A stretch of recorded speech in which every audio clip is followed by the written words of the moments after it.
ici, la multiplication des pains, et puis ensuite Jésus qui marche sur l'eau.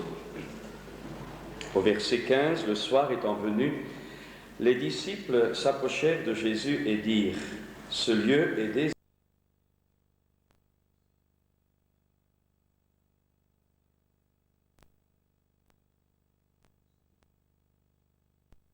Jésus leur répondit, « Ils n'ont pas besoin de s'en aller, donnez-leur vous-même à manger. » Mais il lui dit, « Nous n'avons ici que 5 pains et 2 poissons. » Et il dit, « Apportez-les-moi. » Il fit asseoir la foule sur l'herbe, prit les 5 pains et les 2 poissons, et levant les yeux vers le ciel, il rendit grâce. Puis il rompit les pains et les donna aux disciples, qui les distribuèrent à la foule.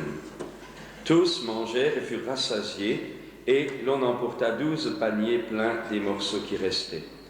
Ceux qui avaient mangé étaient environ 5000 hommes, sans les femmes et les enfants. Aussitôt après, il obligea les disciples à monter dans la barque et à passer avant lui de l'autre côté, pendant qu'il renverrait la foule. Quand il l'eut renvoyé, il monta sur la montagne pour prier à l'écart, et comme le soir était venu, il était là seul. La barque, déjà au milieu de la mer, était battue par les flots, car le vent était contraire. À la 4e veille de la nuit, c'est-à-dire vers 3 heures du matin, Jésus alla vers eux, marchant sur la mer. Quand les disciples le virent marcher sur la mer, ils furent troublés et dirent « C'est un fantôme ». Et dans leur frayeur, ils poussèrent des cris. Jésus leur dit aussitôt « Rassurez-vous, c'est moi, n'ayez pas peur ». Pierre lui répondit « Seigneur, si c'est toi, ordonne que j'aille vers toi sur les eaux. » Et il dit « Viens ». Pierre sortit de la barque et marcha sur les eaux pour aller vers Jésus. Mais voyant que le vent était fort, il eut peur, et comme il commençait à enfoncer, il s'écria « Seigneur, sauve-moi » Aussitôt, Jésus étendit la main, le saisit et lui dit « Homme de peu de foi, pourquoi as-tu douté ?» Et ils montèrent dans la barque, et le vent cessa. Ceux qui étaient dans la barque vinrent adorer Jésus et dirent « Tu es véritablement le Fils de Dieu. » J'aimerais ce soir, pour ne pas prolonger cette soirée, vous transporter pendant quelques instants dans une situation où un homme a vécu une chose qu'il n'avait jamais vécue et utiliser cette image, ou plutôt ce récit que nous venons de lire ensemble pour vous inciter ce soir à vivre quelque chose que vous n'avez encore jamais vécu jusqu'à ce jour. Tout d'abord, la première situation que nous venons de lire, c'est que Jésus est là. Il a prêché pendant tout un temps, et il y a là plein de gens qui sont là autour de lui, et les disciples demandent à Jésus de renvoyer ces disciples, ces gens qui étaient là, et en leur disant, voilà, renvoie-les parce que nous n'avons rien à manger pour eux. Jésus leur dit, mais donnez-leur vous-même à manger. Là, c'est l'incapacité humaine pour répondre aux besoins de cette foule. Nous l'avons vu, il y avait à peu près 5000 hommes, sans compter les femmes et les enfants.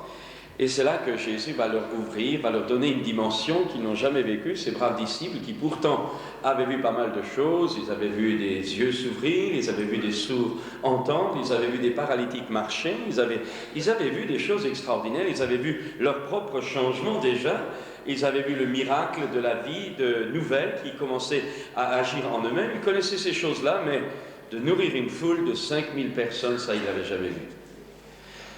Vous savez, il y a quelques années en arrière, quand nous avons commencé à donner des repas à l'église, là, nous avons des repas tous les jours, et quand nous avons commencé à donner des repas, nous étions à peu près une quinzaine de personnes. Et puis, à un moment donné, il y a un couple de frères pieds noirs qui avait proposé un dimanche de nous faire une bonne paella. Ici, c'est la choucroute, en Espagne, c'est la paella, mais enfin, les deux sont bons.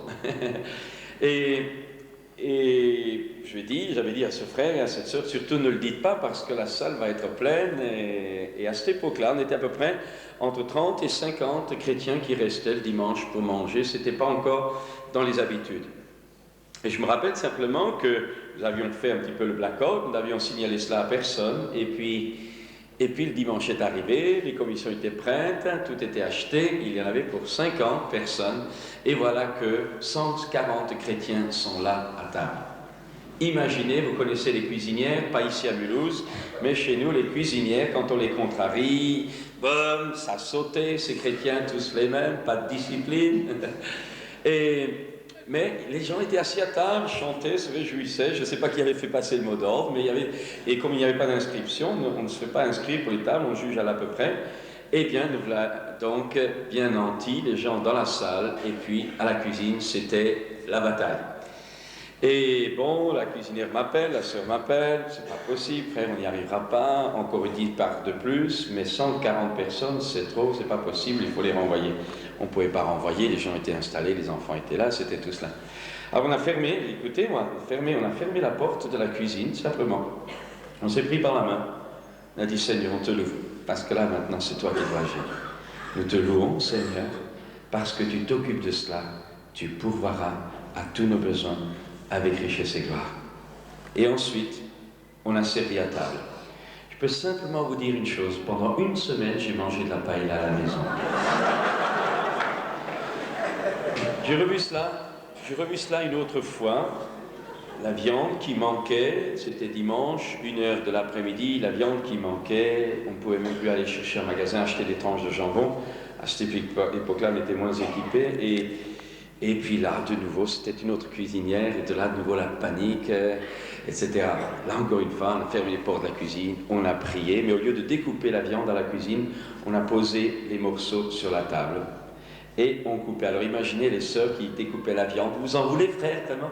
Oui, oui, vraiment, vous en voulez? et on coupait. Et j'ai assisté là à quelque chose de merveilleux. Je veux dire, les miracles de Dieu, souvent on a l'impression qu'un miracle, ça, tout le monde va le voir, tout le monde va être saisi, etc. Mais je peux vous dire que les miracles, les plus grands des miracles sont souvent ceux, vous ne vous rendez pas compte, qui se passent sous vos yeux. Et j'ai vu, morceau après morceau, la viande est coupée, la table suivante, on coupait la viande, on repassait le plat à la table suivante. Je peux simplement vous dire une chose, c'est que la viande ne diminuait pas comme l'huile dans le pot et la farine dans le pot. C'était ça ne rallongeait pas. Vous savez, pendant longtemps, j'ai cru que la multiplication des pains, c'était un gros tombereau que le Seigneur démultipliait, qu'il y avait plein de pains partout, plein de poissons partout. Je suis convaincu qu'à fur et à mesure que Jésus démultipliait, que Jésus brisait le pain, que Jésus brisait le poisson, instantanément, il y avait de nouveau des morceaux dans sa main. Je sais que ces choses existent, mais ce n'est pas le sujet de ce soir, ou plutôt c'est simplement une introduction pour vous montrer que le miracle de Dieu peut se manifester dans tous les domaines. Le point important, c'est nous, est-ce que nous allons le rater ou est-ce que nous voulons le vivre? Un jour, pour vous détendre un petit peu encore, un jour, vous savez, souvent les gens pensent que la foi, ça, il faut s'imaginer, c'est un peu ce qu'on appelle la méthode Coué. Vous voyez, je suis beau, je me regarde tous les matins à la glace quand je me rase, je suis beau, quand je sors, c'est terrible. Par exemple, on pense aussi que la guérison divine, les gens assimilent un peu la guérison divine à une autosuggestion, ça y est, je suis guéri, aïe. Non, c'est pas cela. Alors pour vous illustrer la différence, un jour, il y a un homme qui avait entendu, qui avait toujours des maux de tête, quelque chose d'atroce, ça lui prenait dans le cerveau, etc. Et il a demandé les médecins, a pris toutes sortes de médicaments, tous les remèdes possibles, tous les médecins possibles, imaginables, rien, absolument rien. Il cherchait à droite, cherchait à gauche. Un jour, dans le journal, il tombe sur le fameux monsieur Tartampion, Estrapoulos, hypnotiseur, guérisseur renommé, patenté sur la place publique, qui assurait la guérison à tout le monde, instantanée, guérison certaine. Alors, il avait tout essayé. Alors, il prend l'adresse, il va à la porte et il trouve monsieur Tartampoulos, Rastapoulos, je ne sais pas trop comment il s'appelait. Il sonne et il y a un homme qui ouvre avec une grande barbe. Bonjour monsieur. Que désirez-vous, monsieur? Eh bien, monsieur, j'ai mal à la tête, j'ai vu votre adresse. Ah, monsieur, vous avez frappé à la bonne porte. Il fallait venir chez moi. Alors l'autre, il rentre tout petit. Il rentre là, il va à une salle, un divan, on le fait asseoir, etc. Alors il dit, quel est votre problème? J'ai mal à la tête, j'ai été soigné par les médecins, toutes sortes de choses. Le monsieur, le spécialiste, ce guérisseur par hypnotisme, dit, monsieur, donnez-moi la main. Prends la main, regardez-moi dans les yeux. Dites, je suis guéri.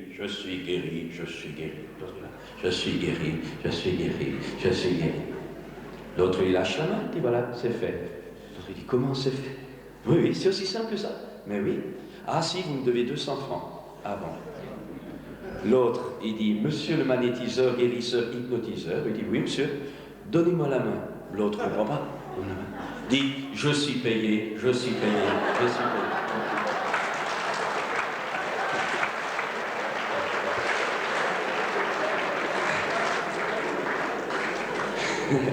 La foi, c'est pas ça.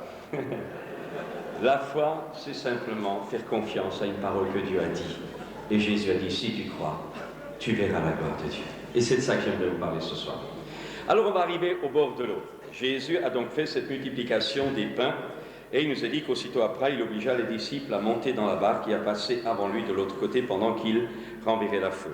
Quand il l'eut renvoyé, il monta donc sur la montagne, et il nous a dit que la barque était déjà au milieu de la mer, était battue par les flots, et le vent était contraire. Et il nous a dit qu'à 3 heures du matin environ, Jésus a marché sur l'eau à la rencontre des disciples qui, eux, avaient toutes les difficultés possibles, imaginables, à ramer et à amener la barque à l'autre bord. Et puis c'est là que les choses commencent. Ils sont là, c'est 3 heures du matin, et tout à coup, à un moment donné, ils voient Jésus de loin. Ils le voient et ils paniquent, c'est normal, quelqu'un qui marche sur l'eau. L'apparence, on n'aurait jamais pensé que ça puisse être lui. Ils hurlent, ils sont là. Quand les disciples le virent marcher sur la mer, ils furent troublés. Ils dirent, c'est un fantôme. Et dans leur prière et dans leur frayeur, ils poussèrent des cris. Il y a pas des choses dans la vie qui nous effrayent, et le surnaturel nous effraie. Vous savez, la première fois que j'ai vu Dieu agir d'une façon surnaturelle, vraiment d'une façon visible, c'était incroyable. J'avais vu une jeune femme, un jour un prédicateur était passé chez nous, et il y avait une jeune fille que je connaissais bien, qui avait eu une chute de cheval, et qui avait le bras cassé, qui a eu le bras cassé, et le bras était à peu près de ça plus court que l'autre. Et ce prédicateur a fait avancer cette jeune fille, il a dit aux chrétiens qui étaient là, il y avait à peu près 250 personnes dans cette salle, il leur a dit, vous n'avez jamais vu de miracle, eh bien, regardez, ouvrez maintenant bien les yeux, vous allez voir. Il a fait tendre le bras, les 2 bras à la jeune fille, et il a dit maintenant, au nom de Jésus, que ce bras se rallonge. Et là, moi j'étais assis, j'étais sur l'estrade, il y a des années en arrière, et là j'ai vu de mes propres yeux le bras se rallonger, et prendre la même distance, et la jeune fille entièrement guérie en 2, 3 ou 4 secondes. Mais je peux vous dire, ce qui est extraordinaire, c'est le surnaturel qui était là. J'étais confronté à une manifestation surnaturelle que je voyais de mes propres yeux. Ce n'était pas d'autosuggestion, le bras était cassé, l'os était beaucoup plus court. C'était impossible qu'il puisse y avoir un rallongement des muscles. C'était vraiment les os de ce bras qui s'étaient littéralement allongés à la hauteur de l'autre bras. Mais ce qui était incroyable, c'était extraordinaire, c'était de voir ce surnaturel qui était là devant mes yeux. Et au même moment où j'ai vu ça, j'ai su que Dieu était là, mais je peux vous dire, j'ai eu peur. Quand vous voyez Dieu d'une façon surnaturelle agir, vous prenez peur, parce que ça vous dépasse. Je me rappelle, il y a quelques semaines, j'étais à Toulouse, côté de Toulouse, dans une église, et il y avait une dame qui avait à peu près, je crois, dans les 80 années, une vieille mémé bien ridée, une chrétienne qui arrivait d'une autre église, je ne sais pas d'où elle était. Et quand elle a commencé à prier pour les malades, elle s'est approchée. Et cette brave dame était littéralement, et avait également le bras beaucoup plus court que l'autre. Elle était littéralement bloquée, et la main, c'était carrément cette distance. Et là, je sentais dans mon cœur que Dieu allait faire ce miracle. Et je me rappelle simplement, j'ai dit au chrétien, regardez vite, parce que ça va se passer très vite. Et au moment où je dis au nom de Jésus, la brave dame a été littéralement secouée par la puissance de Dieu. Elle a commencé à trembler devant ses propres yeux ahuris. Son bras s'est rallongé, sa main s'est redressée et instantanément guérie. Dans la salle, il y a eu un silence incroyable. Le surnaturel de Dieu frappe d'une façon incroyable. Un jour, il y a eu un jeune homme qui s'appelait Ésaïe, le prophète, qui avait entendu parler de Dieu, comme peut-être pour vous qui venez peut-être pour la première fois ce soir, ou qui ne connaissez pas encore Dieu personnellement. Eh bien, cet homme avait été élevé dans la foi juive, il avait entendu parler de Dieu, il était enseigné sur Dieu, il connaissait toute sa loi, d'ailleurs c'était un homme consacré. Il avait entendu parler de Dieu, il avait lu sur Dieu, il connaissait sa Bible, mais malheureusement, ou plutôt, je ne sais pas, mais il ne connaissait pas Dieu personnellement. Et dans le prophète Ésaïe, au chapitre 6, il raconte son témoignage. Il dit à un moment donné, tout à coup, il a eu une vision. Il a eu la vision du ciel, ou plutôt du trône de Dieu, et il a vu là le Seigneur qui était là, manifesté, et des chérubins qui volaient autour et qui disaient « Saint, Saint, Saint est le Seigneur ». Et il raconte qu'au moment où il a vu cela, au moment où il a vu la sainteté de Dieu, Au moment où le surnaturel de la réalité de Dieu a frappé son cœur comme un boomerang, comme une massue, à ce moment-là, la sainteté de Dieu lui a montré que lui était sale et que dans son cœur et dans sa vie, tout était mauvais.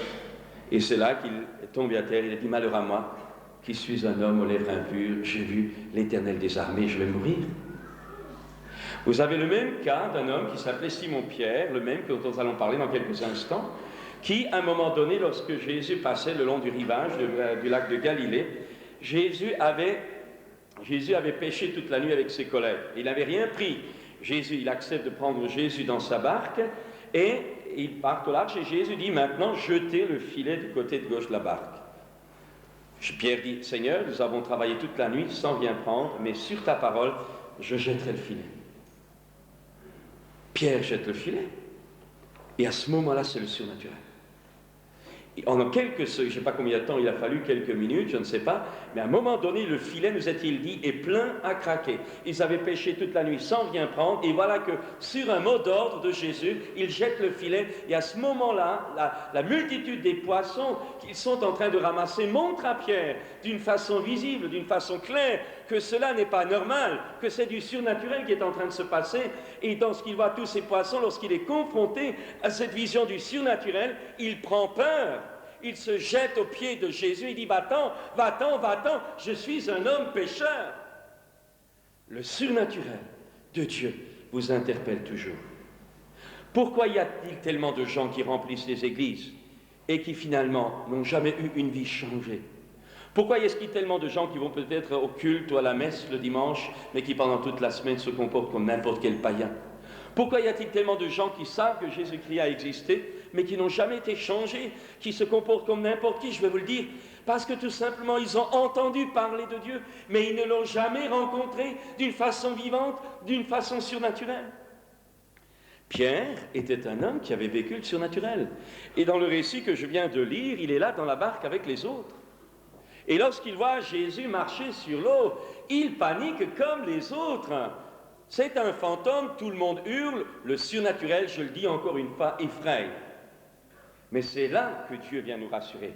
Si le surnaturel qui dépasse le naturel nous interpelle, nous remet en cause dans nos consciences, nous remet en cause dans notre style de vie, nous remet en cause peut-être dans la moralité que nous sommes en train de vivre, et à ce moment-là, face au surnaturel de Dieu, nous nous rendons compte que finalement, le bon n'est pas en nous. Nous nous rendons compte face à la pureté de Dieu, face à la sainteté de Dieu, sans que nous ayons fait un lavage de cerveau. Lorsque vous voyez le surnaturel de Dieu, lorsque vous voyez la nature de Dieu, lorsque vous voyez la pureté de Dieu, à ce moment-là, vous réalisez comme un miroir que vous êtes sale. Pierre est là dans la barque. Jésus, c'est la panique, et puis il crie, et c'est là que Jésus les rassure. Le surnaturel de Dieu, une fois qu'il a créé le choc de l'inattendu, apporte la paix, alors que le diable, lui, apporte la souffrance. Jésus dit, rassurez-vous, c'est moi, n'ayez pas peur. Et vous avez ces 12 disciples dans la barque. Et attention, ce soir, je vais maintenant vous transporter dans cette barque. Imaginez que nous soyons dans cette barque. Jésus est là, il marche sur l'eau. C'est d'abord la panique, vous paniquez, et puis ensuite vous entendez Jésus qui dit « Rassurez-vous, c'est moi, n'ayez pas peur ». Et c'est là que tout va se jouer. Sur les 12, c'est-à-dire sur nous tous, sur les 12, il y en a un et un seul qui a eu alors un réflexe. « Seigneur, si c'est toi, ordonne que je marche sur l'eau comme toi et que j'aille à ta rencontre. »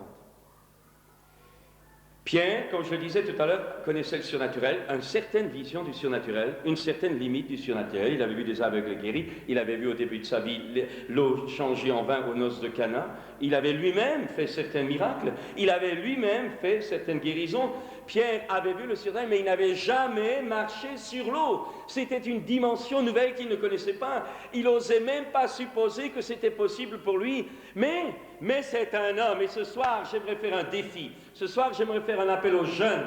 Ce soir, j'aimerais faire un appel aux aînés. J'aimerais vous dire ce soir que Dieu est en train de nous inviter à une aventure formidable, où j'aimerais que ce soir, l'Esprit de Dieu vous saisisse. Ce soir, que vous puissiez avancer dans une dimension, dans une vie, dans un système de vie, dans une orientation de vie que vous n'avez jamais vécue jusqu'à ce jour. Pierre était accoutumé à certaines choses, mais Pierre voulait aller plus loin. Pierre voulait aller plus loin. Seigneur, si c'est toi, ordonne que j'aille. Seigneur, si c'est toi, dis un mot que j'aille. Seigneur, moi je veux avancer. Je ne veux pas avoir une vie routinière. Je ne veux pas y avoir une vie train-train quotidien, métro, boulot, dodo. Seigneur, tu m'as montré des choses incroyables. Tu m'as montré la pêche miraculeuse. Tu m'as montré la multiplication des pains. Seigneur, tu m'as montré l'eau changée en vin. Seigneur, tu m'as montré les guérisons divines. Seigneur, tu m'as montré ta gloire. Seigneur, tu m'as montré ta divinité. Seigneur, mais je ne veux pas me suffire à cela. Seigneur, je veux aller plus loin. Il voulait aller plus loin. Il ne voulait pas rester dans une vie chrétienne médiocre. Seigneur, si c'est toi, ordonne que j'aille. Et Jésus a dit, viens. Ce soir, peut-être n'êtes-vous pas chrétien. Peut-être avez-vous un style de vie, vous êtes là dans votre famille, peut-être, heureux, humainement parlant, ou peut-être plein de problèmes. Peut-être êtes-vous un jeune ou une jeune, avec votre programme, avec vos loisirs, avec vos luttes, vos combats. Est-ce que c'est la drogue? Est-ce que c'est le sexe? Est-ce que c'est simplement la recherche d'un conjoint? Est-ce que c'est la maladie? Est-ce que c'est peut-être une situation familiale qui vous trouble, qui vous encercle? Peut-être êtes-vous un aîné qui réalise que son horizon est fermé. Vous avez eu un système de vie, vous avez peut-être grandi, vous avez peut-être vécu jusqu'à un certain niveau, mais maintenant vous tournez comme votre vie semble comme tourner en rond. Il semble que vous êtes là comme tournant en rond, comme tournant en rond, comme tournant en rond. Alors j'aimerais vous dire ce soir au travers de ce récit, c'est possible ce soir d'aller plus loin, c'est possible ce soir de faire un pas nouveau, c'est possible ce soir de sortir de la barque de votre routine, mais c'est également possible de sortir ce soir de la barque de votre maladie, c'est également possible ce soir de sortir de la barque qui vous sépare de Dieu et de connaître ce soir le salut de Dieu, mais c'est à vous ce soir d'oser répondre à ce défi de Jésus qui te dit viens. Il y a là les 12 gars. Les 12 gars sont là. Ils sont là dans la barque. Et sur les 12, il n'y en a qu'un qui ose le faire. Comme ce soir, je ne sais pas combien on est, mais ce soir, je sais, mon désir, c'est bien sûr que tous ceux qui n'ont pas encore vécu cela osent ce soir se lever, osent ce soir sortir de leur vie, osent ce soir sortir de leur conception des choses, osent ce soir sortir de leur raisonnement et oser faire confiance à l'appel de Dieu pour entrer dans une dimension nouvelle, dans une situation nouvelle, peut-être si vous êtes malade, dans une libération nouvelle, peut-être si vous n'êtes pas encore chrétien, dans le salut nouveau, peut-être si vous êtes chrétien, dans un service nouveau. Ce soir, Jésus vous dit au travers de ma bouche, et Jésus le dit à chacun, si tu as le courage ce soir de dire, Seigneur, si c'est toi, ordonne que j'aille, je veux avancer. Ce soir, je vous propose d'entrer dans une dimension nouvelle. Jésus dit, viens. Jésus dit, viens. Jésus a dit, je me tiens à la porte d'un cœur et je frappe. Si quelqu'un m'entend, j'entre chez lui. Je soupe avec lui, il soupe avec moi. Vous savez, c'est simple. C'est très simple. Pendant des années, dans mes prédications, je prêchais le surnaturel. J'ai été guéri, j'ai connu la conversion surnaturellement. Un jour, j'étais un bagarreur, je sortais des boîtes de nuit. J'ai accompagné mes parents à un culte un dimanche matin, comme un culte qui se passe ici le dimanche matin. Et attendant que ça se passe, parce que je m'ennuyais, mais c'était pour faire plaisir à ma mère, eh bien tout à coup il y a une prophétie, comme tout à l'heure vous avez entendu une parole de connaissance sur la guérison, une parole de guérison. Eh bien là c'était une parole de connaissance sur ma situation. Tu es venu ce matin dans telle et telle situation dans ta vie? J'ai dit tiens, cette personne parle à quelqu'un qui a les mêmes problèmes que moi. Et puis elle a continué, mais tu as fait ça, tu as fait ça, tu as fait ça, tu as fait ça. Et à ce moment-là, le surnaturel de Dieu était là. Et j'étais un bagarreur. Croyez-moi, je fréquentais la petite paix, je n'ai pas tué personne, mais je faisais d'autres choses à la place. Mais je peux simplement vous dire qu'à ce moment-là, bagarreur fini, je me suis retrouvé à genoux, là, oubliant tout le monde, en train de pleurer, en train de me trouver sale. Le surnaturel de Dieu m'avait foudroyé. Je savais que Dieu était là, je savais que j'étais perdu. La révélation de la présence de Dieu me révélait en même temps que j'étais perdu, que j'étais sale et que ma condamnation dans l'enfer éternel était là. Et puis il y a eu cet appel, est-ce que tu acceptes que Jésus-Christ entre dans ta vie? Est-ce que tu acceptes de te soumettre? Est-ce que ce matin tu acceptes d'entrer dans une dimension nouvelle. Est-ce que ce matin, disait cette prophétie, tu laisses le Christ entrer dans la barque de ta vie, diriger le gouvernail de ta vie, et il te conduira au port? J'ai commencé à raisonner dans mon cœur. Je disais à Dieu, mais tu sais, Seigneur, je n'ai pas travaillé de mes 10 doigts depuis des mois. Je vivais toutes sortes d'expédients, j'avais volé, j'avais triché, j'avais fait toutes sortes de choses. Je disais ça à Dieu dans mon cœur. Et voilà que la personne répondait à haute voix par prophétie. Tu dis que tu n'as pas de travail, tu dis que tu as fait ça, mais moi, ton Seigneur, je promets de t'aider et de donner un nouveau départ dans la vie. C'était le mot de Jésus. Viens, viens. Et ce soir, j'aimerais te dire, viens. Jésus t'attend. Et là, j'ai craqué, Seigneur, si tu m'aides à rembourser l'argent que je dois, si tu me donnes de trouver un travail. Je commençais encore à discuter, à calculer. Et voilà, la prophétie me répondait, je te donnerai du travail, je prendrai soin de toi ce soir, ce matin, abdique, ne discute pas parce que c'est la dernière fois que je t'appelle. Et là, je me dis, j'ai craqué, j'ai capitulé, j'ai dit, Seigneur, je te donne ma vie. Je suis sorti, je rajustais ma cravate, je suis sorti, je suis né à Grenoble où j'étais étudiant, physiquement le même bonhomme, mais j'étais changé. Je n'avais pas seulement vu la présence de Dieu, mais cette présence était maintenant entrée dans mon cœur parce que j'avais accepté de dire, oui Seigneur, j'en ai marre de ma vie passée, oui Seigneur, j'en ai marre de ma soi-disant suffisance, j'en ai marre, j'avais réalisé que j'étais perdu, je voulais me sortir de là, je voulais être sauvé. Et j'ai été sauvé. Mes copains ne me reconnaissaient plus, je vivais en vie communautaire, j'avais plus du tout le même comportement. La Bible que je trouvais rasoir à lire, excusez-moi du terme, eh bien je passais des heures, des jours, des nuits à lire la Bible, à lire la Bible, à lire la Bible. Et à ce moment-là, je suis allé à la douane, j'ai demandé pardon, j'ai remboursé à des gens que j'avais volés, je suis allé m'humilier devant les gens qui j'avais fait du mal, j'ai apporté du matériel que j'avais passé en fraude, j'ai passé à la douane, j'ai voulu régler ces choses-là. Je trouvais des douaniers sympas, vous savez, il y en a qui m'ont aidé drôlement. J'avais une soif, je venais de découvrir le surnaturel, je venais de découvrir Dieu, j'avais faim d'être à son image, j'avais faim, j'avais été touché par lui, il m'avait changé, maintenant je voulais le servir. Et rien n'était trop dur. Ce soir, est-ce que tu aimerais aller plus loin que là où tu es jusqu'à ce jour? Pierre sort, imaginez les copains, sur les 12, il est le seul. Et c'est le seul apôtre qui ait jamais marché sur l'eau de son vivant. Les autres, vous savez, je vois Pierre qui sort, Jésus qui dit viens, et Pierre, je ne sais pas s'il a trempé le bout de l'orteil, il a dit elle est chaude, elle est bonne, comme ils disent dans le midi, elle est bonne ou quoi? Hein? Je ne sais pas, mais je sais qu'il est sorti, il a marché, il a marché, il a marché, et je suis convaincu que ses copains dans la barque, ils devaient faire les gros yeux. Et un sentiment de frustration dans leur cœur, un sentiment de quelque chose d'indéfinissable, qui est un sentiment de regret, parce qu'ils avaient eu, comme Pierre, l'occasion de sortir, ils ne l'ont pas fait. Et chacun d'entre nous, ce soir, vous avez l'occasion d'entrer dans une dimension nouvelle, mais c'est vous qui choisissez, c'est vous qui restez dans votre barque, ou c'est vous qui, ce soir, oserez sortir de votre barque et aller plus loin, quelle que soit votre situation ce soir. Pierre a marché. Il a réellement marché sur l'eau. Vous savez, c'était en Indonésie, un jour une équipe de jeunes évangélistes était arrivée à une rivière en crue. Il y avait 8 mètres à 12 mètres de profondeur au milieu. Normalement, elle devait être beaucoup plus basse, mais elle était en crue, c'était la saison des pluies. Et ces gars-là devaient d'urgence aller dans un village où on les appelait pour le décès de quelqu'un, pour prier pour quelqu'un qui était en train de mourir.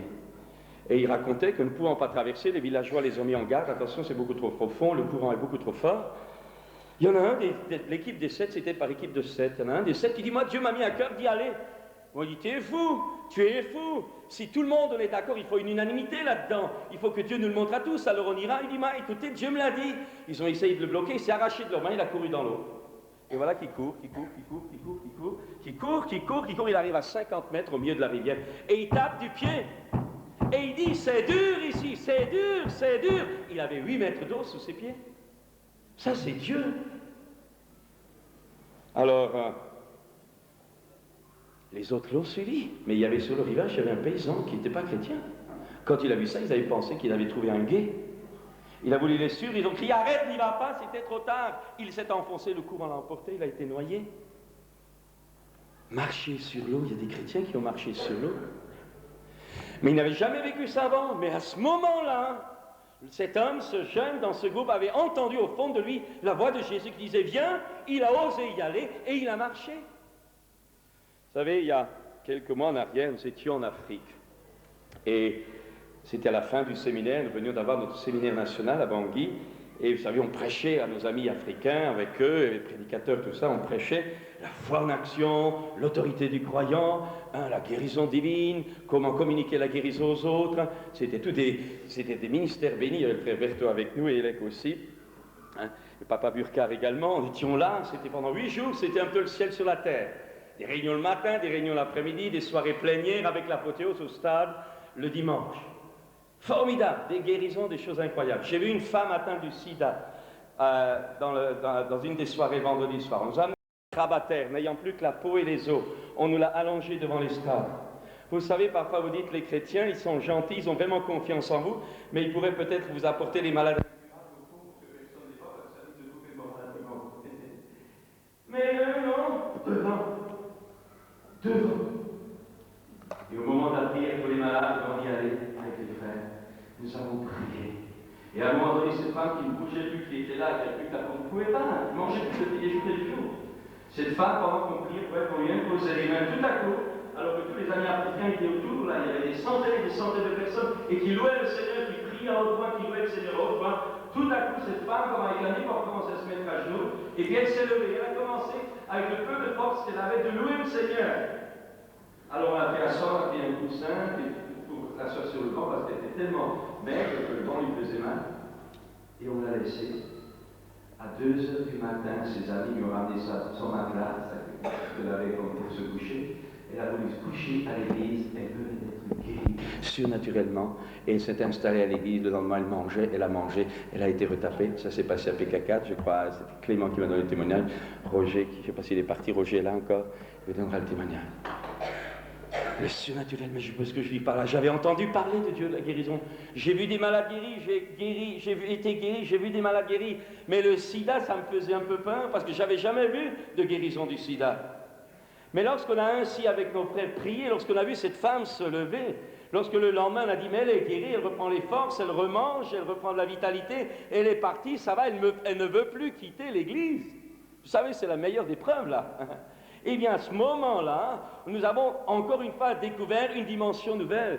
Et après cette semaine, on est parti avec les amis qui étaient en visite. Donc, pour le séminaire, nous sommes allés au village, à un village pygmée, pour visiter un petit peu le Capou, les constructions de notre frère Van Brabant. Et en cours de route, on s'est arrêté à un village pygmée. Et là, on a garé les voitures le long de la route. Et vous savez, les routes en Afrique, il n'y a pas beaucoup de véhicules, mais ceux qui y vont dessus, ça roule vite. On klaxonne, vous vous écartez. Ce n'est pas les véhicules qui s'arrêtent, c'est vous qui devez vous écarter.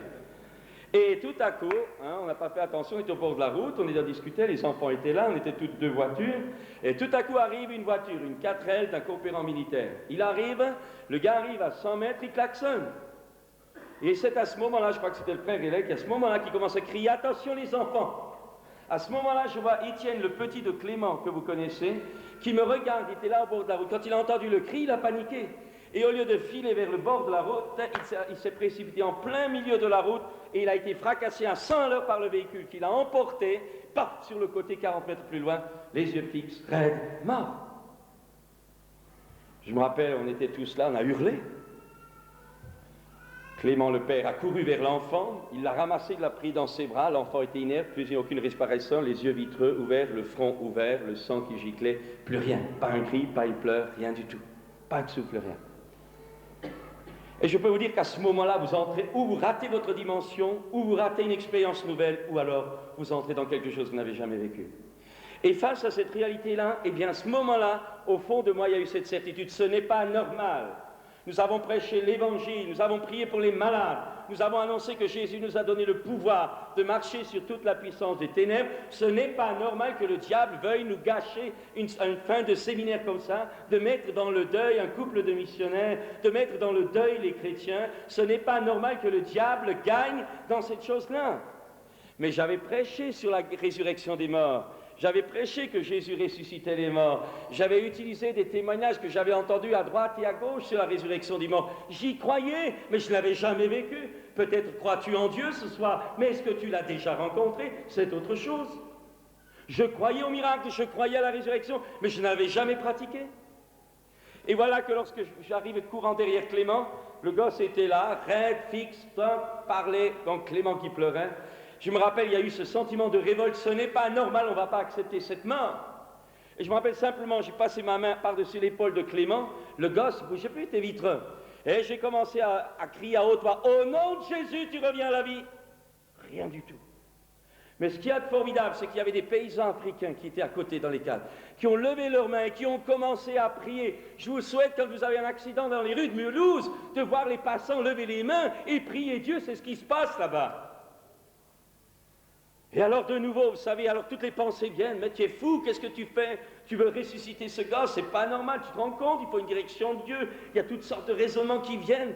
Mais en même temps, il y avait emmagasiné en moi tout le potentiel de toutes les prédications que nous avions apportées pendant la semaine sur l'autorité du croyant et l'autorité du croyant, de l'enfant de Dieu sur la mort.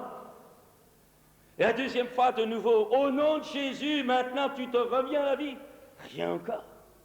Et même cette deuxième fois, ma confiance, ou j'allais dire ma réaction non calculée, c'était un réflexe, un refus de la mort. Un refus de la mort, ça ne pouvait pas se faire. C'était là, mais la deuxième fois, je sentais comme ma foi, ou plutôt c'était même pas de la foi, je crois que c'était un réflexe de foi.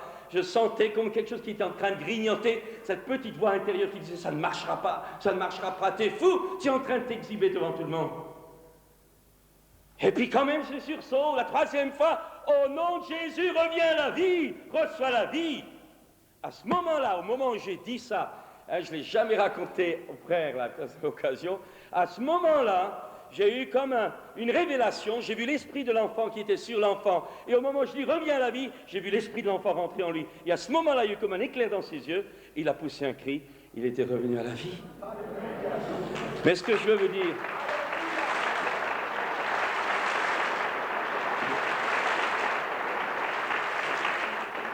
laissez tomber les applaudissements. Je voudrais simplement surtout continuer parce que je veux que Dieu vous communique quelque chose ce soir. Il était là, le gosse, on l'a vite amené à l'hôpital. Et je me rappelle avec le frère Berthaud, avec Fernand, on était là, je disais, pourvu qu'il n'ait rien de cassé. Le choc qu'il a pris 100 à l'heure. Et je me rappelle toujours sa réflexion, espèce d'incrédule. Si Dieu l'a résisté, il l'aura aussi protégé. Et c'est vrai. Arrivé à l'hôpital, le médecin camerounais ne comprenait pas. Il ne comprenait pas, l'enfant n'avait aucune fracture, si ce n'est à la clavicule. Vous savez, pour un enfant de 4 ans, c'est rien. Petite clavicule, il n'a même pas été plâtré, ni rien, etc. 2 jours après, il sortait impeccable. Mes amis, je venais personnellement de découvrir quelque chose que je n'avais jamais vécu, une dimension nouvelle. Et vous savez, ça c'est formidable maintenant. À partir de maintenant, je sais que la résurrection des morts, c'est quelque chose de réel. Je sais que Dieu ressuscitera mon corps. Je sais que Dieu est capable de ressusciter un mort. Je sais, je l'ai vu. Autrefois, j'en avais entendu parler, mais maintenant, mon œil l'a vu. C'est formidable d'être chrétien. Je continue, peut-être. Pierre est là. Et il marche. Et puis il y a tout, le bruit, le vent, les vagues, les autres derrière, qui rigolent nerveusement peut-être, au guise prends garde, les avertissements de la logique, du raisonnement humain, tout est là, tout est là. Il regarde, nous est-il dit dans le récit, le vent, il prend peur, et c'est à ce moment-là qu'il commence à couler. Il nous a dit, mais voyant que le vent était fort, il eut peur, et comme il commençait à enfoncer, il s'écria, Seigneur, sauve-moi. Aussitôt Jésus étendit la main et le saisit, dit, homme de peu de foi, pourquoi as-tu douté? Savez-vous que vous devez douter de vos doutes, car le doute est redoutable. On peut redire ça? C'est beau, hein? Non. Vous devez douter de vos doutes, car les doutes sont redoutables. Jésus ramasse, non pas parce que Jésus voulait lui faire quelque chose, mais il fallait que cette leçon qu'il venait de vivre, cette dimension, il ne fallait pas qu'il la perde. Et Jésus dit, t'as marché, pourquoi t'as douté? Non pas pour lui faire un reproche, mais pour qu'il plus tard, lorsque dans les mêmes situations, lorsque plus tard sa foi allait de nouveau être attaquée, il puisse tenir la leçon qu'il avait vécue et ne plus rater une expérience nouvelle. Et c'est ainsi que la vie des disciples est allée de dimension en dimension, de terrain en terrain. La Bible dit de gloire en gloire par l'Esprit de Dieu. Oh mes amis, ce soir j'ai promis de ne pas être court et d'être sage, alors je le serai. Mais je veux dire simplement une chose, c'est que ce soit dans le domaine de l'argent. Vous savez, si on racontait tous les besoins financiers, si on racontait tous les besoins matériels, pas seulement pour notre Église, pas seulement pour nos églises, mais tout ce que cela signifie pour l'Afrique, tout ce que cela signifie à droite, à gauche, la radio et tout. Vous savez, je me rappellerai toujours quand le papa, Purcard, avait demandé, a dit, bon, qu'il avait proposé qu'on prenne un petit peu le relais là-bas. Je voyais dans le stade de basket tous ses frères, il y a quelques années en arrière, qui étaient là. Et puis les frères qui proposaient, n'avions rien, pas un sou, n'avions rien. Tous ces frères avaient besoin de tout, ils ont besoin de tout. Vous savez, nous sommes riches. Quand je reviens d'Afrique, je suis en colère contre les chrétiens de mon église, parce que je trouve que ce n'est pas juste parfois. Eh bien, c'était là, mais je me rendais compte que Dieu de nouveau disait, viens, une dimension nouvelle. J'avais peur, comment est-ce que j'allais faire, comment est-ce que nous allions faire, qu'est-ce que j'allais dire aux frères. Il fallait ouvrir une école biblique, il fallait envoyer des missionnaires, il fallait acheter des véhicules, il fallait acheter des bâtiments, il fallait toutes sortes de choses. Et on n'avait rien, on avait déjà assez de soucis avec nos églises. Dans mon cœur, il y avait, j'étais sûr, je savais que c'était de Dieu, et j'avais la peur. Et j'avais demandé aux anciens, je ne sais pas si Jean se rappelle à Imbala, mais il n'était pas Jean Imbala, mais je ne sais pas s'il était là à cette époque-là. J'avais demandé une réunion des anciens, et j'avais demandé à cette réunion des anciens qui était à cette époque-là séouleuse, eh bien, je leur avais demandé, est-ce que oui ou non vous êtes d'accord? Et j'espérais qu'ils disent non, ça aurait été pour moi une excuse de ne pas sortir de la barque. Et vous savez, avec une unité angélique, ils ont dit oui, tout à fait d'accord. On est rentré à la maison. J'ai dit comment je vais expliquer ça aux frères des conseils? Il fallait tout de suite un véhicule. Vous savez, les véhicules africains, ce n'est pas les véhicules ici. Double de prix, il fallait envoyer des gens, il fallait les salaires, il fallait ouvrir une école, etc. Et je me rappelle, j'avais expliqué ça aux frères, et puis ils m'ont dit c'est de Dieu. Tout le monde dit que c'est de Dieu. Mais pour l'argent, il n'y a personne. Parce que... Et je me rappelle, je sortais, j'étais en train de réfléchir, je marchais dans la rue, dans l'église. Quand je suis rentré à ce qui est une librairie, il y avait là quelqu'un qui était assis, qui a voulu me parler. Il dit voilà, ça fait 2 semaines exactement. Elle me dit que Dieu m'a parlé. Enfin, elle m'a dit il y a quelques jours, Dieu m'a parlé. Et il y a quelques années, elle m'a dit j'ai fait un héritage pour et Dieu m'a dit de le conserver, qu'il me montrerait un jour pourquoi cela devait servir. Et il me dit il y a là quelques jours, Dieu m'a parlé et m'a dit de donner ça pour l'Afrique. C'était au moment où là, dans le stade et à cette réunion d'anciens, j'ai accepté de me jeter à l'eau. 35 millions de centimes en une seule fois qui sont arrivés. C'est la première fois qu'on me donnait main à la main une somme comme ça. J'avais jamais vécu ça. Tu as envoyé le missionnaire, maintenant il y en a plusieurs véhicules, tout ça, je ne vais pas rentrer dans les détails. Mais il fallait que j'ose sortir de ma limite. Ce soir, nous sommes différents les uns des autres et vous avez chacun votre limite. La première limite, est-ce que chacun d'entre nous ce soir a osé déjà donner sa vie à Jésus-Christ? Le Fils de Dieu, Jésus-Christ, est mort pour nous sur la croix. Il y a 2000 ans, il est mort. La Bible nous dit qu'il a été littéralement brisé par la souffrance. Il est là, flagellé par les Romains. C'est un corps de sang. Les os, vous savez, les fouets romains, c'était des lanières en cuir avec des osselets, avec des crochets en os ou en fer. Et c'était 40 coups moins 1 quand on frappait, la peau partait. Ensuite, la peau, c'était les muscles qui partaient. C'était un homme inanimé. Jésus a été ainsi pendu au poteau. Et là, 40 coups moins 1, etc. C'était atroce. Et lorsqu'il est là, sur la croix, c'est un homme complètement défiguré, rempli, couvert de sang de la tête aux pieds. Il est là, le paratonnerre de la foudre divine. La Bible nous dit que la malédiction de Dieu le frappe, lui, le Fils de Dieu.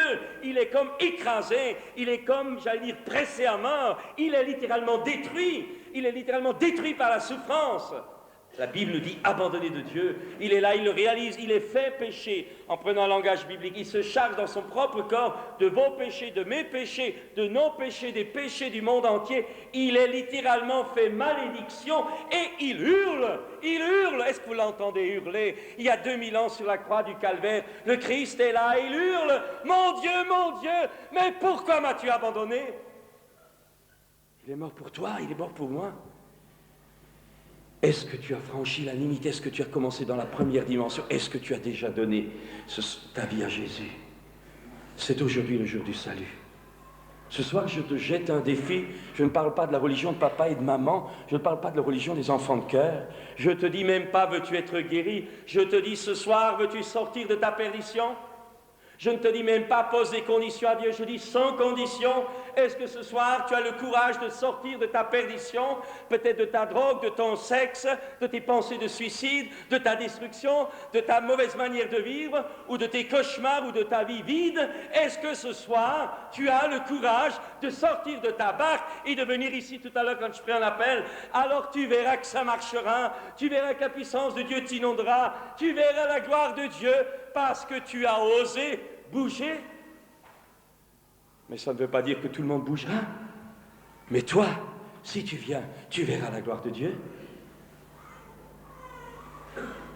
Jésus est là, il hurle. Mon Dieu, pourquoi m'as-tu abandonné? Et plus tard, l'apôtre Pierre dira, c'est de nos péchés qu'il s'est chargé, c'est de nos iniquités qu'il a été accablé. Par ses meurtrissures, nous avons été guéris. Le châtiment qui nous donne la paix, dira le prophète Ésaïe, est tombé sur lui. Il est là, brisé à mort. Sa mort ce soir peut te donner la vie.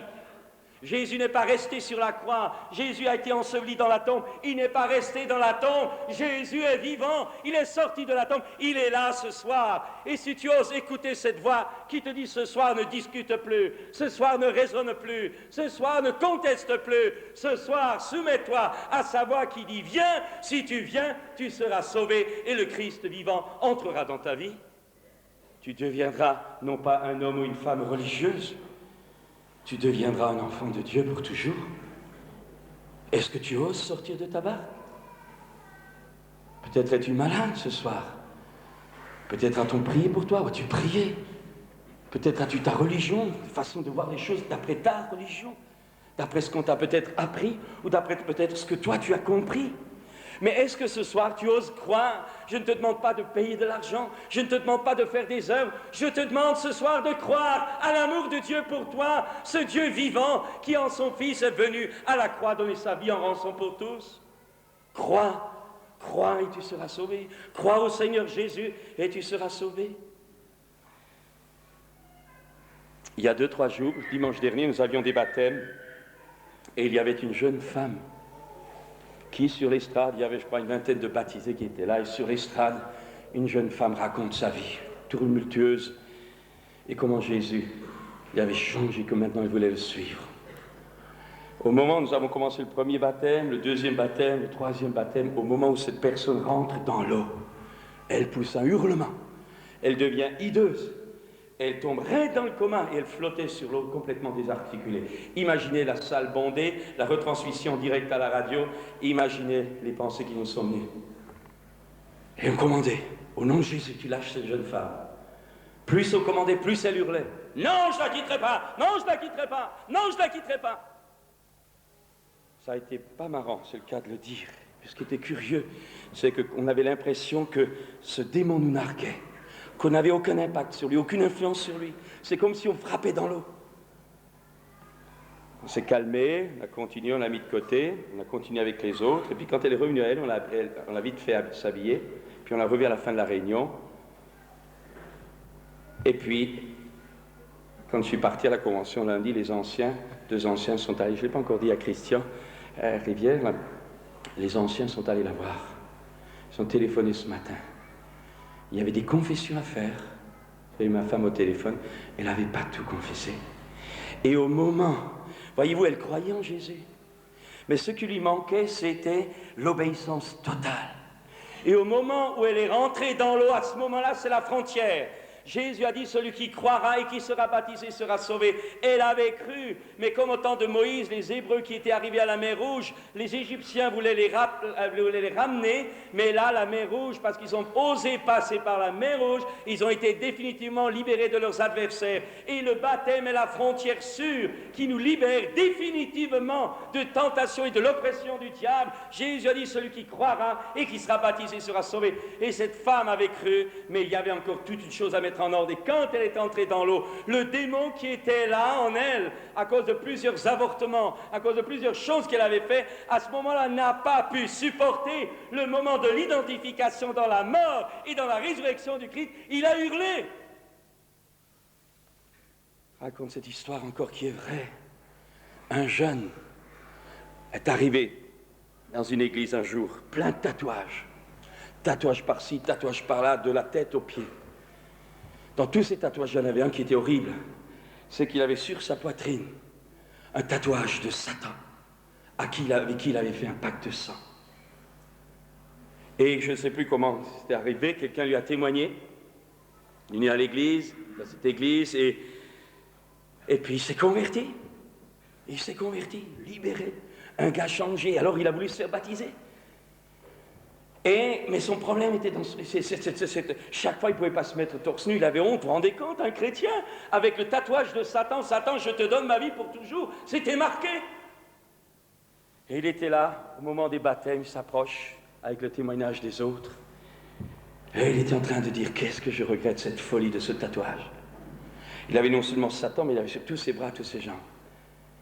Eh bien, au moment où il a été immergé dans l'eau, nous te baptisons au nom du Père, du Fils et du Saint-Esprit, lorsqu'il est rentré dans l'eau. Eh bien, quand il est sorti de l'eau, il y avait tous les tatouages, mais le tatouage de Satan avait disparu, lavé, purifié, enlevé de l'épiderme même. C'est vrai, c'est un récit vrai, c'est merveilleux notre Dieu. Et si Dieu peut enlever d'une peau un tatouage qu'on ne peut pas enlever naturellement, il peut enlever les tatouages du péché dans ta vie, il peut te changer, il peut te libérer, il peut briser tes chaînes, mais il faut que tu oses ce soir sortir, il faut que tu te lèves ce soir, il faut que tu te lèves ce soir. Au nom de Jésus, tu dois te lever, et je te délie dans le nom de Jésus, dans toutes tes capacités de ta volonté. Jésus est vivant, ce soir ta vie va changer. Tes conceptions vont changer, ton esclavage va changer, tu connaîtras le pardon de Dieu, tu connaîtras la délivrance. Dieu est vivant et Jésus est là ce soir. Rappelle aussi cet autre homme, sa femme venait d'être guérie d'un cancer des os et témoignait un dimanche après-midi à l'église. Son mari qui avait des hémorroïdes chroniques, pour lesquelles on avait imposé les mains plusieurs fois, aucun résultat. Et puis le jour du baptême, cette femme se fait baptiser et le mari décide aussi de la suivre. Et là, il témoigne, voilà, moi je suis malade, mais ma femme, je sais qu'elle a été guérie. Alors je vais donner ma vie aujourd'hui à Jésus. On le baptise, on sort de l'eau, on lui impose les mains, guéri instantanément. Il fallait qu'il aille jusqu'au bout, et ce soir, si tu veux voir la gloire de Dieu, tu dois oser aller jusqu'au bout. Pas des petits sentiments, Seigneur, je t'aime. Ce soir, je te demande à défi de démontrer que tu veux t'en sortir. Ce soir, je jette un défi aux jeunes. Je l'ai dit tout à l'heure, il y a un défi aux moins jeunes. Ce soir, j'appelle des gars et des filles à se donner pour Jésus-Christ. Des gars et des filles qui ont envie d'une aventure qu'ils n'ont jamais vécue. Des gars et des filles qui veulent quelque chose de nouveau, qui veulent quelque chose de propre, qui veulent quelque chose de vrai. Une vie avec Jésus, une vie en Jésus, dans la puissance surnaturelle de l'Esprit de Dieu et dans le service pour le prochain. Oh, Dieu est en train de ramasser une armée de jeunes dans le monde entier. L'Esprit de Dieu est en train de ramasser des jeunes, et il les envoie, il leur donne des dons de prophétie, il établit des prophètes, il fait quelque chose de merveilleux. Jeune homme, ce soir, donne ton cœur à Dieu. Jeune fille, ce soir, donne ton cœur à Jésus. Et vous qui n'êtes pas jeunes, ce soir, est-ce que vous allez continuer? Est-ce que vous allez rester dans la barque comme ses disciples et rater définitivement? Aucun des 11 n'a jamais pu revivre ce moment. Et il y a des moments dans la vie qu'il ne faut pas rater. Il y a des moments qui ont des conséquences éternelles pour nos vies. Et la possibilité que vous avez ce soir de vous tourner vers Dieu, vous ne l'aurez peut-être plus jamais. C'est aujourd'hui le jour du salut. C'est ce soir que tu dois te lever au nom de Jésus.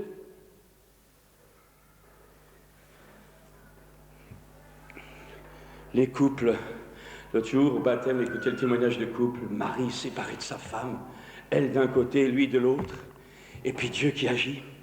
Il sauve la femme dans un petit groupe de prière, le mari à la maison qui réalise que sans son épouse c'est moins marrant, commence à être tourmenté, commence à prier, Seigneur, si tu ramènes ma femme, je te donne ma vie.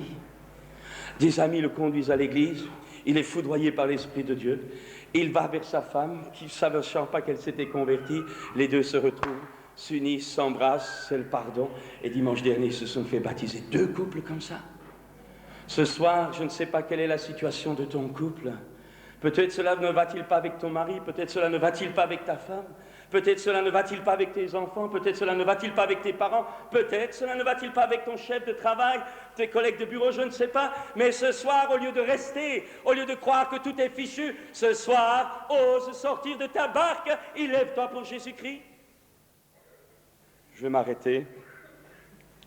Il y aurait beaucoup de choses à dire, mais peut-être as-tu reçu des objectifs dans ton cœur.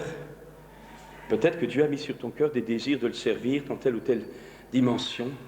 Et tu es là, tu attends, tu dis, mais rien ne se passe. Tout à l'heure, je te demanderai, toi qui sais dans ton cœur que tu as un appel de Dieu pour quelque chose, ou que Dieu a mis sur ton cœur un désir de faire quelque chose. Ce soir, tout à l'heure, je te demanderai de sortir de tes limites et de, par la foi, entrer dans une dimension nouvelle en te levant, en venant ici pour que nous t'imposions les mains.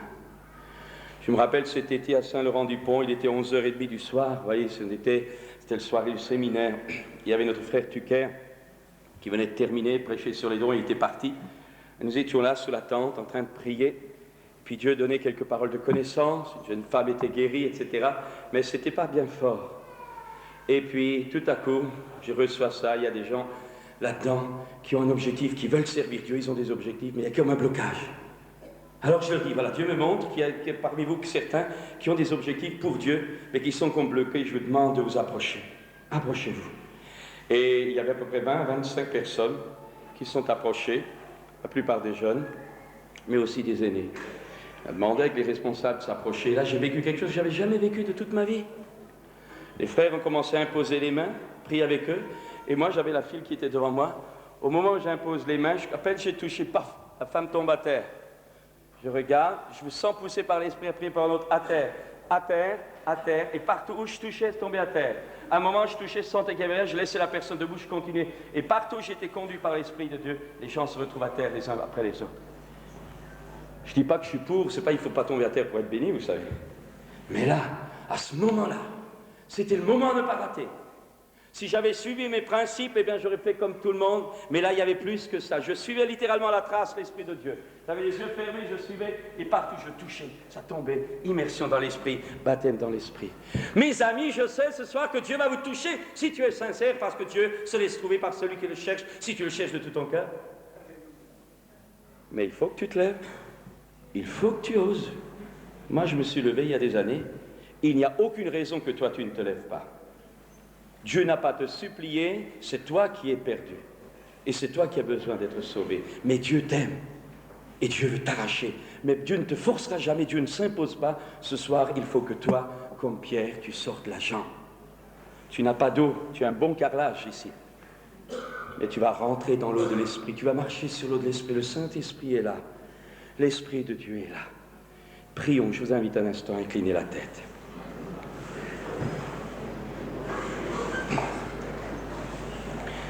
Ô Esprit de Dieu, tu viens sur nous. C'est le sang de Jésus que nous avons proclamé sur cette réunion. C'est le sang de Jésus que nous avons proclamé sur ce rassemblement. Que ces lieux soient scellés maintenant du sceau de Dieu, que les anges de Dieu fassent maintenant une muraille infranchissable à toute action des ténèbres tout autour. Que le ciel soit ouvert maintenant. Ô cher Saint-Esprit, au nom de Jésus, tu viens maintenant libérer les cœurs, illuminer les yeux des cœurs. Qu'il y ait un puissant esprit de révélation qui vienne maintenant. Au nom de Jésus. Ensemble, nous lions maintenant tout esprit d'opposition, d'incrédulité, de ténèbres. Nous vous lions maintenant au nom de Jésus, dans l'esprit, l'âme et le corps des personnes.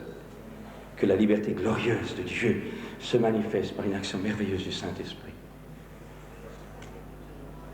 Voulez-vous faire cette prière avec moi dans votre cœur maintenant, vous qui, ce soir, n'avez peut-être pas encore donné votre vie à Jésus?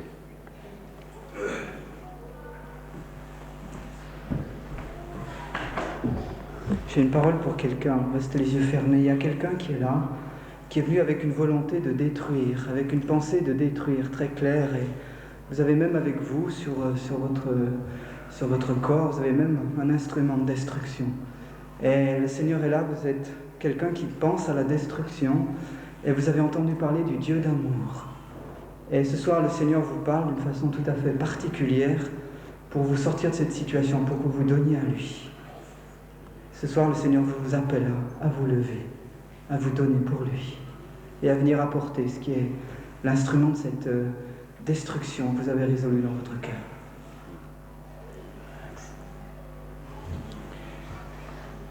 Nous sommes là devant Dieu.